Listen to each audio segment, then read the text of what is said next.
On हो गया बेटा? ऑन हो गया ना जी हाँ। हाँ। जैसे ये चीज हमारे हाथ में है, ठीक ना सर? ठीक। अब इसको मैं कह रहा हूं कि मेरा है, और ये कह रहे हैं कि नहीं मेरा है, ठीक है ना? तब ये प्रश्न आता है कि ये है किसका, इसका निर्धारण कैसे होगा? इसके निर्धारण के लिए वो भी कह रहे हैं कि मेरा है, मैं कह रहा हूं मेरा है, क्योंकि आप नए हैं इसलिए हम शुरुआत इंट्रोडक्शन बता रहे हैं। तो इसके बारे में ये होगा कि जिसके पास साक्ष्य हो, साक्ष्य माने प्रूफ कि किसका है। तो पहला प्रूफ तो मेरे पास है कि मेरे पोजीशन में, इसलिए मेरा हो सकता है, लेकिन ये सही उतना नहीं है, कन्फर्म पूरा नहीं है। हो सकता है मैं इनसे छीन लिया या मैं इनका चुरा लिया, तो इसके लिए और भी एविडेंस की मांग होगी, साक्ष्य की मांग होगी कि इसकी कोई रसीद या किस दुकान से आपने खरीदा था, किसके सामने से खरीदा था, कौन कौन थे उपस्थित, इसी को साक्ष्य कहा जाता है। जब कोई डिस्प्यूट पैदा होता है, उस डिस्प्यूट से संबंधित जो भी साक्ष्य रहते हैं उन्हीं को पढ़ा जाता है। अब कुछ साक्ष्य ऐसे हैं, अब कौन से साक्ष्य जो है वो डिस्प्यूट प्रॉपर्टी के संदर्भ में ग्राह्य होंगे, एडमिसिबल होंगे, और कौन अग्राह्य होंगे। इसी संदर्भ में आपका एक कोडिफाई किया गया साक्ष्य अधिनियम कि ये अगर डिस्प्यूट है तो ये साक्ष्य जो है इससे ग्राह्य होंगे, इस संदर्भ में निस्तारण के संदर्भ में। सब नहीं होंगे कि चाहे जो भी आप साक्ष्य ले जाके दे दीजिए हो जाए, क्या क्या ग्राह्य है, तो वही सेक्शन वाइज जो है। जैसे किसी गांव में कोई अपराध होता है, अपराध के बाद क्या होता है? FIR होती है, प्रथम सूचना होती है, मुलजिम पकड़े जाते हैं। मुलजिम पुलिस वालों के सामने देखे हम लोग तमाम लोग कि पुलिस सामने इन्होंने जुर्म को स्वीकार किया, कन्फेस किया। किससे किया? पुलिस से किया।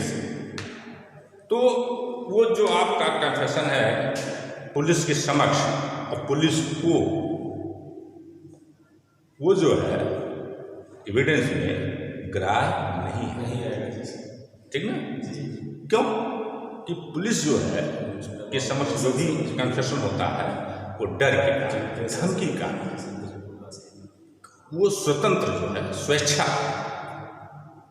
कथन नहीं होता है, संस्कृत नहीं होता है। और जो कन्फेशन होता है जो करता है उसी को फंसाता है। जैसे मैंने ये अपराध किया तो किसको फंसा रहा है? मुझको फंसा रहा है।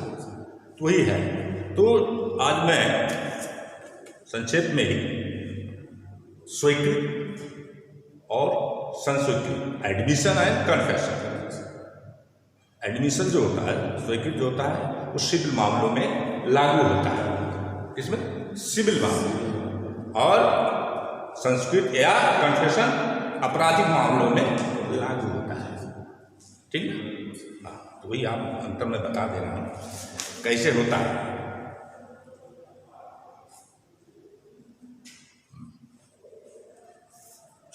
कन्फेशन जो होता है, जो करता है वो उसी के विरुद्ध ही साबित होता है, और एडमिशन जो है, स्वीकृत जो है, उसके हित में या उसके प्रतिनिधि के हित में ही या उसके अभिकर्ता एजेंट के पक्ष में ही साबित होता है, ठीक ना? कन्फेशन में जो करेगा उसके विरुद्ध और इसमें उसके पक्ष, दोनों अंतर हो गया ना? कंफर्म ना? कोई शंका? हाँ।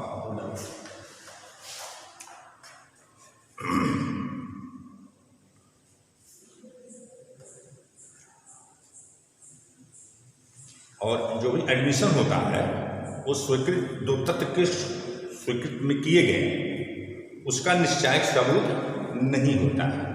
लेकिन कन्फेशन अगर स्वतंत्र है, स्वेच्छा है, बिना किसी डर दबाव के, तो वो निश्चायक सबूत माना जा सकता है।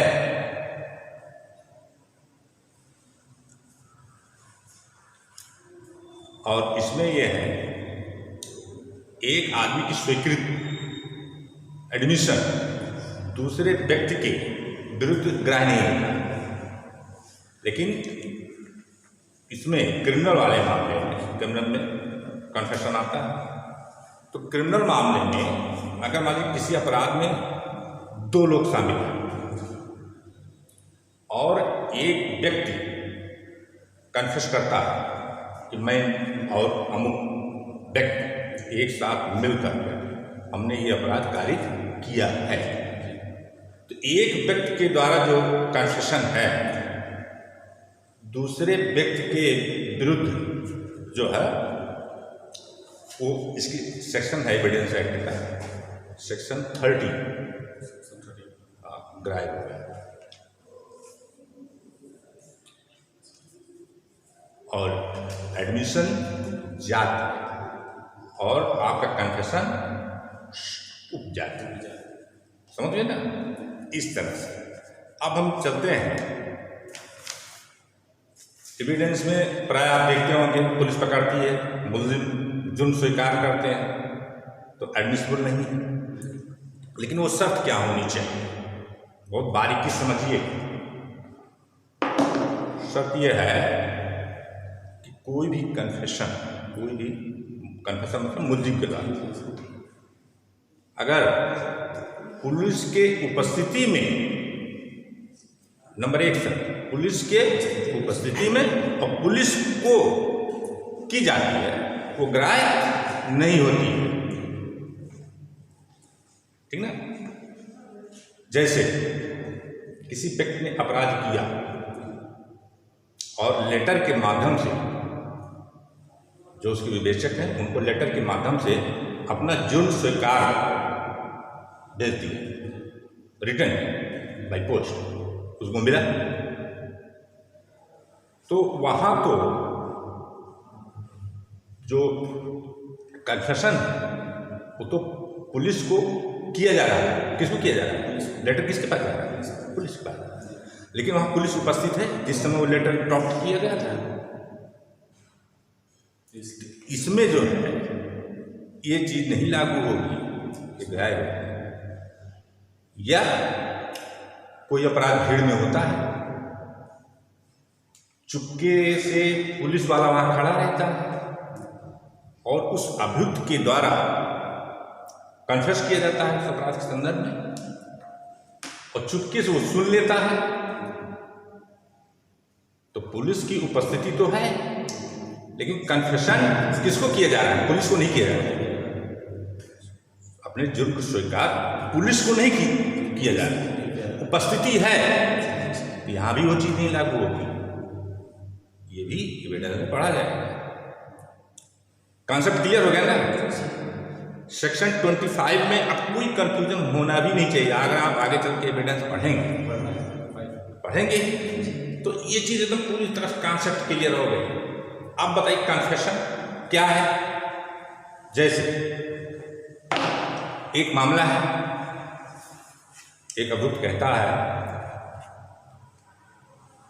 नहीं, कहती है, उसकी पत्नी है कि मैंने अपने पति की लाश ट्रंक में रखकर जीप के माध्यम से कुएं में डाल दिया। उसके बाद उसी में और कहता आगे कि अभी प्रश्न आप मृत्यु कैसे हुई? वो कहती है कि जो फोटोशॉप करने का एक केमिकल आता है, भूल से हमारे पति ने उसको खा लिया, इससे उनकी मृत्यु हो गई। अब बताइए इसमें उस महिला के द्वारा कन्फेस किया गया नहीं किया? नहीं किया गया। उस अपराध के बारे में कन्फेस कहाँ है? भूल कर वो तो जब उसकी पति की मृत्यु हुई है, उस मृत्यु के बारे में ये कहा कि पति स्वयं भूल से खा लिया केमिकल। तो मृत्यु उस अपराध के बारे में तो वो संस्कृत कर लेना। एक बार ऐसे मामले में, आपके उत्तर प्रदेश के मामले में, अभियोजन पक्ष जो सरकारी पक्ष होता है, जो मुल्जिम को पैरवी करके सजा दिलाता है। मुलजिम ने कन्फेस किया और कन्फेस का आधा पार्ट जो है वो कोर्ट में पेश किया, आधा पार्ट जो उसका कन्फेस का था वो स्टेटमेंट, कन्फेस स्टेटमेंट उसको नहीं पेश किया। सुप्रीम कोर्ट ने डिसाइड किया कि जो स्टेटमेंट है वो पूरा पढ़ा जाना चाहिए। देखिए पहले वाले उदाहरण में है ना, वहां तक तो लग रहा था कि इसी ने ही मर्डर किया है, लेकिन बाद में क्या हुआ कि पति ने स्वयं खा लिया। तो वो कन्फेस श्रेणी में, वो स्टेटमेंट कन्फेस श्रेणी में नहीं आएगा। इस मामले में मुलजिम को राइट है कि जो स्टेटमेंट उसने दिया है वो पूरा स्टेटमेंट पढ़ा जाए, जिसमें वो निर्दोष साबित होता है। और अभियोजन पक्ष ये किया था कि उसका उतना स्टेटमेंट काट के उतने से ही उसको सजा दिला है। तो ये चीज़ है। तो स्टेटमेंट ये देखिए, जो स्टेटमेंट अपने के विरुद्ध होता है वही कन्फेशन है। जो स्टेटमेंट अपने विरुद्ध होता है वो कन्फेशन। हाँ, तो नटशल में हम बता रहे हैं उदाहरण से। आप जैसे पुलिस कौन लोग हैं, पुलिस थानेदार के जितने भी कर्मचारी हैं थाने के, पुलिस है। आपका चौकीदार भी पुलिस के ही श्रेणी में आता है। ऐसे तमाम कैटेगरियां हैं, कुछ पुलिस की श्रेणी में नहीं आते हैं, कुछ पुलिस श्रेणी में आते हैं। अब दूसरा है सेक्शन है 25 एविडेंस। पुलिस कस्टडी में अभिरक्षा, पुलिस कस्टडी माने पुलिस कस्टडी में है और कन्फेस चाहे जिससे कर रहा हो मुलजिम, तो वो भी ग्राह्य नहीं। पुलिस कस्टडी में भी ये प्रिजम्पशन रहता है कि जो व्यक्ति कन्फेस कर रहा है वो अपने फ्री माइंड नहीं है, उसके ऊपर कोई दबाव है, कोई डर है, कोई लालच है, जो भी कुछ वो जो स्टेटमेंट दे रहा है वो अपने आप फ्री नहीं है, उसमें कमियां हैं। लेकिन ये तो हो गया आप कस्टडी का, लेकिन उतना पोर्शन